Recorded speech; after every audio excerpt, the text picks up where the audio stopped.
Renungan malam Bang Ye. Nggih, Mbak.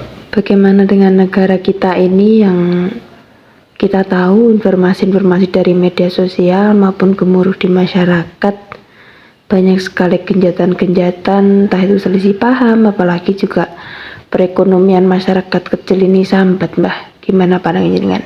Ya, kita bisa melihat bahwa sebenarnya negara ini tidak aman-aman saja. Kalau dilihat ya biasa-biasa saja. Tapi kita simak berbagai masalah yang muncul, misalkan setelah Pilpres, dugaan kita akan aman, damai, dan bahagia. Ternyata masih banyak orang yang tidak puas dengan adanya hasil Pilpres itu dan kerja para wakil-wakil kita. Kemudian ada lagi yang mana ada satu muslim, satu agama yang mereka juga bertengkar, memfitnah, dan mereka melontarkan kata-kata yang tidak senonoh, yang mana kita tahu bahwa hal tentang nasab. Sehingga permasalahan ini tergantung kepada pemerintahan kita. Kalau pemerintah membiarkan saja, ini akan berujung hal-hal yang tidak baik, bahkan bisa menimbulkan peperangan dan pengorbanan. Masih banyak lagi kejadian-kejadian di negara kita tentang korupsi yang merajalela, kemudian tentang rakyat kita yang masih membutuhkan uluran tangan dari pemerintah kita, yang mana kita masih bisa merasakan banyak rakyat yang miskin. Terus kemudian masih banyak dari kesenjangan-senjangan seperti tenaga kerja yang ada di luar negeri, banyak yang mereka ada masalah, misalkan di 3 negara yang mana ada berita ginjalnya diambil, sehingga bagaimana anak bangsa hingga korban seperti itu.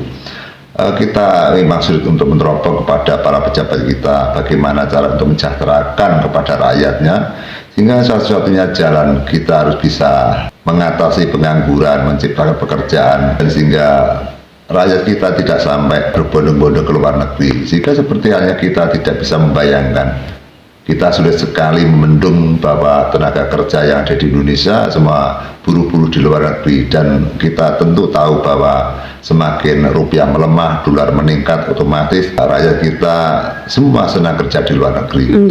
Kalau harus seperti itu, tentu negara kita direndahkan, dilecehkan oleh bangsa asing karena keberadaan ekonomi kita yang benar-benar lemah. Masih banyak sekali permasalahan-permasalahan, bahwa seperti halnya kejadian Bapak Jokowi yang turun daripada jabatan, mereka sudah pensiun, dihujat, dan mereka disinyalir bahwa ijazahnya palsu, hingga kian ini masih menjadi permasalahan yang sangat besar dan masalah rumit sekali.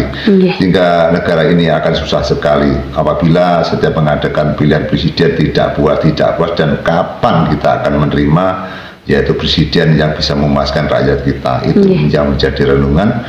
Kita harus penuh dengan kesadaran menjadi orang yang baik. Jangan sampai kita justru negara yang seperti ini membuat genjatan-genjatan yang mana pemerintah kita akan susah sekali. Pembangunan yang ditangani pemerintah seperti jalan raya, kita tahu jalan raya dari provinsi ke provinsi banyak yang rusak, itu saja itu sebagai PR pejabat kita belum sampai tuntas. Sehingga sebatas negara kita yang kaya raya seperti ini, mestinya jalan raya antar provinsi, antar kabupaten mestinya harus Korea, Mbak.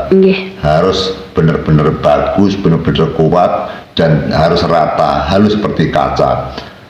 Kalau seperti ini, jalannya seperti, tentu rakyat itu pasti batinnya membatin bahwa bagaimana negara kita kaya raya kok hanya seperti ini. Senjangan-senjangan yang adanya ketidakpuasan rakyat, maka mereka akan benci kepada negara, benci kepada pejabat. Maka dari itu semoga pejabat kita yang ada di atas bekerja keras dan jujur, sehingga berpatuh kepada bangsa. Mereka berjuang demi negara dan bangsanya, tidak hanya mementingkan dirinya sendiri, sehendaknya untuk mementingkan negaranya. Itu yang perlu kita sampaikan, Pak. Ya teman-teman, jadi inilah renungan malam dari Mbah Kinil Jawa Montro. Semoga ini bermanfaat bagi kita semua. Ada tambahan yang lain mungkin, Mbah? Saya kira yang penting adalah negara kita bersatu, sehingga setiap ada kejahatan pemerintah harus turun tangan. Setiap ada masalah, pemberontakan dan sebagainya, pemerintah harus turun tangan. Jangan sampai dibiarkan rakyat kita bertengkar, jangan sampai dibiarkan rakyat kita perang, dan jangan sampai dibiarkan rakyat kita diadu domba, dan jangan dibiarkan rakyat kita selalu berselisihan dan selalu menjadikan permasalahan yang sangat sengit sekali. Terima kasih. Cukup sekian teman-teman, semoga video ini bermanfaat. Selamat malam. Selamat malam.